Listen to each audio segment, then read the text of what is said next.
사랑하는 형제자매 여러분, 주님의 이름으로 문안드립니다. 오늘 우리는 과학과 신앙, 이성과 믿음이라는 두 세계 사이에서 자신의 길을 찾았던 한 사람의 깊은 고백을 나누고자 합니다. 이 이야기가 여러분의 마음에 울림을 준다면 좋아요와 구독을 통해 이 은혜를 더 많은 이들과 나눠주시길 부탁드립니다.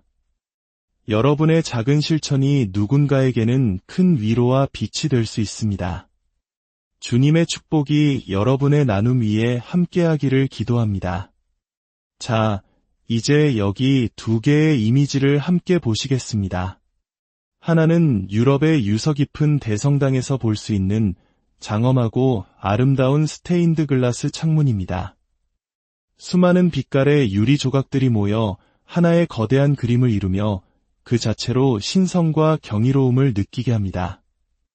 다른 하나는 생명의 가장 근본적인 설계도 바로 DNA의 나선 구조를 위해서 내려다본 모습입니다. 마치 정교한 문양처럼 방사형으로 뻗어나가는 이 모습은 생명의 신비와 그 안에 담긴 질서를 보여줍니다. 이 두 이미지는 각각 영적인 세계관과 과학적인 세계관을 상징합니다. 오늘날 많은 사람들은 이 두 세계가 서로 전쟁을 벌이고 있으며 결코 화해할 수 없다고 주장합니다. 그래서 우리에게 선택을 강요하곤 합니다. 과학을 택하고 영적인 세계를 버리거나 혹은 신앙을 택하고 과학적 사실을 외면하라고 말입니다. 정말 우리는 이 둘 중 하나만을 선택해야만 할까요? 두 세계를 가르는 높은 벽을 쌓는 대신 이 둘을 함께 아우르는 삶은 불가능한 것일까요? 한 사람의 내면에서 과학적 탐구와 영적인 갈망이 조화롭게 공존할 수는 없는 것일까요? 오늘 저는 제 개인적인 경험을 통해 그것이 가능하다고 말씀드리고 싶습니다. 먼저 저의 영적인 여정에 대해 조금 더 솔직하게 말씀드려야 할 것 같습니다. 제가 어떻게 저명한 과학자로서 동시에 하나님을 믿는 신앙인으로서 이 자리에 서게 되었는지 말입니다. 아마 많은 분들이 어릴 때부터 신앙을 교육받은 과학자만이 믿음을 유지할 수 있을 거라고 생각하실지도 모릅니다. 하지만 저의 이야기는 그렇지 않습니다. 저는 매우 자유로운 영혼을 가진 예술가, 부모님 밑에서 자랐습니다. 아버지는 1930년대에 민요를 수집하는 분이셨고 저희 부모님은 1940년대에 이미 60년대 히피들처럼 자연으로 돌아가 손수농장을 일구며 살아가려 하셨습니다. 물론 그 시도는 그다지 성공적이지 못했고 늘어나는 가족을 부양하기 위해 아버지는 다시 지역대학에서 학생들을 가르치셨고 어머니는 희곡을 쓰기 시작하셨습니다. 저희 집 뒤편 떡갈나무 숲에는 부모님이 세운 작은 극장이 있었는데 놀랍게도 그 극장은 50년이 넘는 세월 동안 매년 여름 공연을 이어오고 있습니다. 이처럼 저는 음악과 연극, 예술과 다채로운 아이디어들이 넘쳐나는 아주 특별한 환경에서 성장했습니다.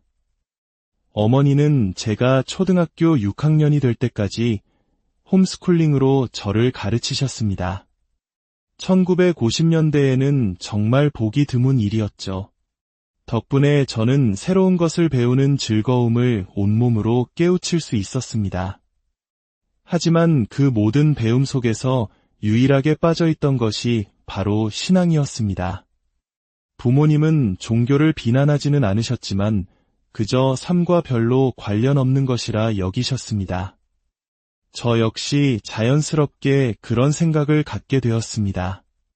대학에 들어가 기숙사에서 친구들과 밤늦도록 토론을 벌일 때면 저의 희미했던 영적인 호기심마저도 똑똑하고 논리적인 무신론자 친구의 날카로운 비판 앞에 쉽게 사라져버리곤 했습니다. 애초에 제대로 된 믿음이 없었으니 그것을 허물기는 너무나 쉬운 일이었습니다. 그 당시 저는 스스로를 아마 불가지론자, 즉 신의 존재를 알 수 없다고 생각하는 사람으로 여겼을 겁니다. 그 후 대학원에 진학해 물리화학을 공부하면서 저는 원자와 분자의 움직임을 이해하기 위한 이론적인 접근에 깊이 빠져들었습니다. 그때 저의 유일한 믿음의 대상은 세상을 설명하는 아름다운 미분 방정식뿐이었습니다. 저는 점점 더 모든 것을 물질로 환원시켜 설명하려는 환원주의자가 되어갔고, 영적인 이야기는 그저 과학이 발달하기 이전 시대의 낡은 유물일 뿐이라고 치부했습니다. 그런데 제 삶의 방향이 전혀 예상치 못한 곳으로 바뀌게 되었습니다. 화학 연구도 사랑했지만 제가 소홀히 했던 생물학 분야에서 생명의 비밀을 풀 수 있는 재조합 DNA 기술이 발명되는 것을 보며 강한 끌림을 느꼈습니다. 생명이 근본적인 수준에서 어떻게 작동하는지 이해할 수 있다는 가능성에 매료된 저는 연구자와 임상의 사이에서 고민하다 결국 의과대학에 진학하기로 결심했습니다. 제 인생 계획에는 전혀 없던 일이었죠. 저는 확고한 무신론자로서 의과대학에 입학했습니다. 하지만 그 생각은 오래가지 못했습니다. 의대 3학년, 본격적으로 환자들을 돌보기 시작하면서 제 세계는 흔들리기 시작했습니다. 저는 현대의학으로는 도저히 해결할 수 없는 끔찍한 질병과 싸우는 수많은 사람들을 만났습니다. 그들은 죽음이 바로 문 앞에 다가왔음을 알고 있으면서도 놀라울 정도로 평온한 모습을 보이곤 했습니다. 그들의 평화는 바로 신앙에서 비롯된 것이었습니다. 저는 그 모습이 도무지 이해가 되지 않았습니다.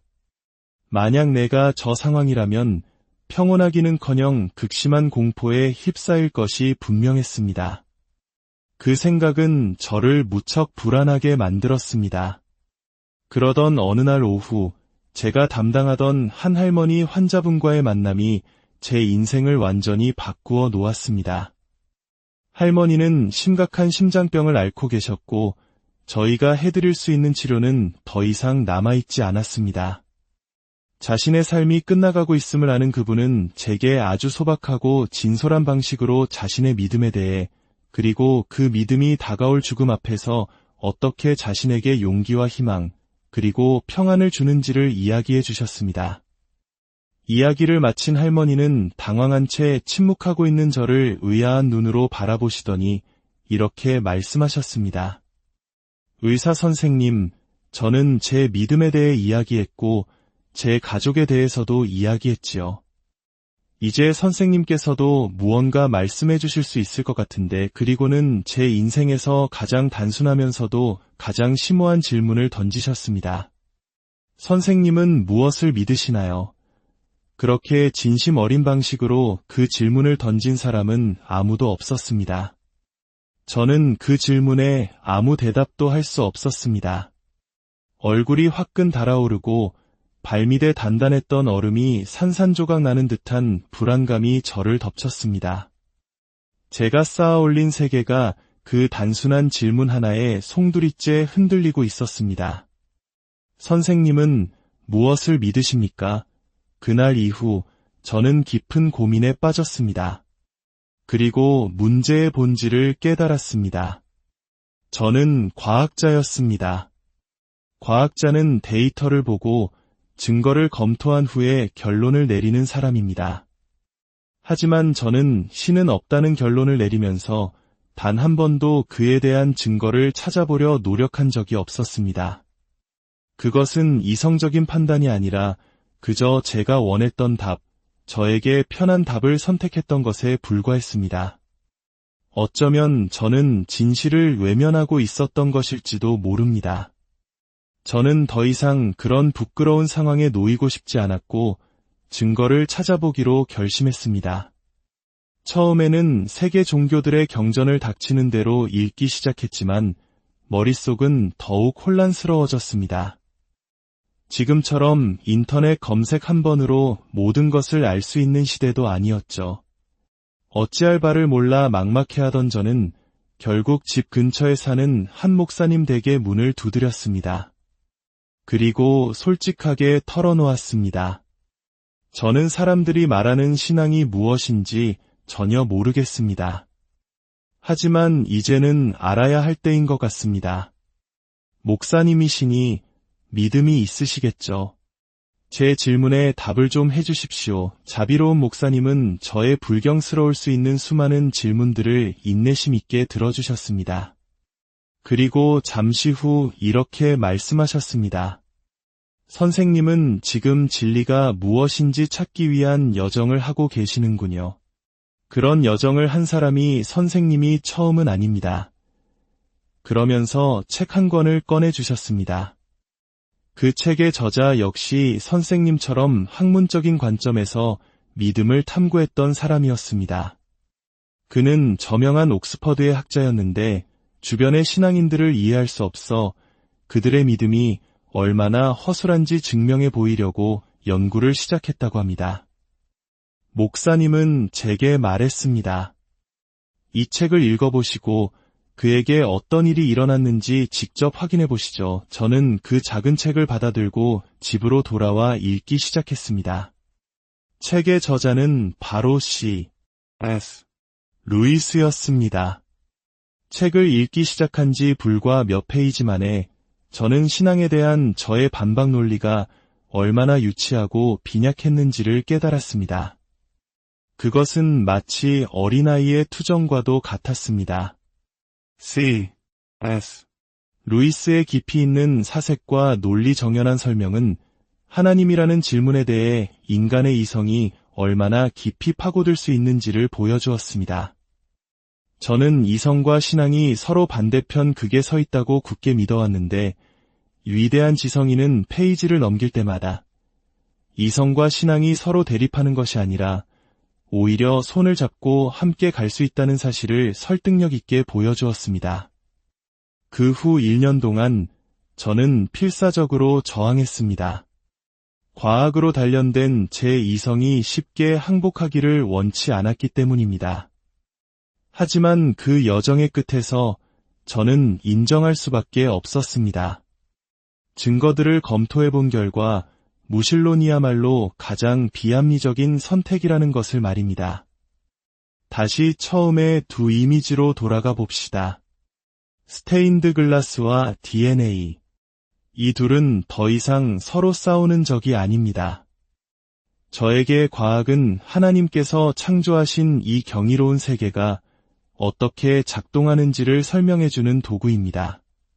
그리고 신앙은 우리가 왜 여기에 있는지, 이 모든 것의 왜에 대한 궁극적인 답을 줍니다. 하나는 창조 세계의 정교함을 보여주고 다른 하나는 그 창조주를 가리킵니다. 오늘 이 이야기를 들으신 모든 분들의 삶에 이성과 믿음이 조화롭게 함께하는 놀라운 은혜가 가득하기를 기도합니다. 평안한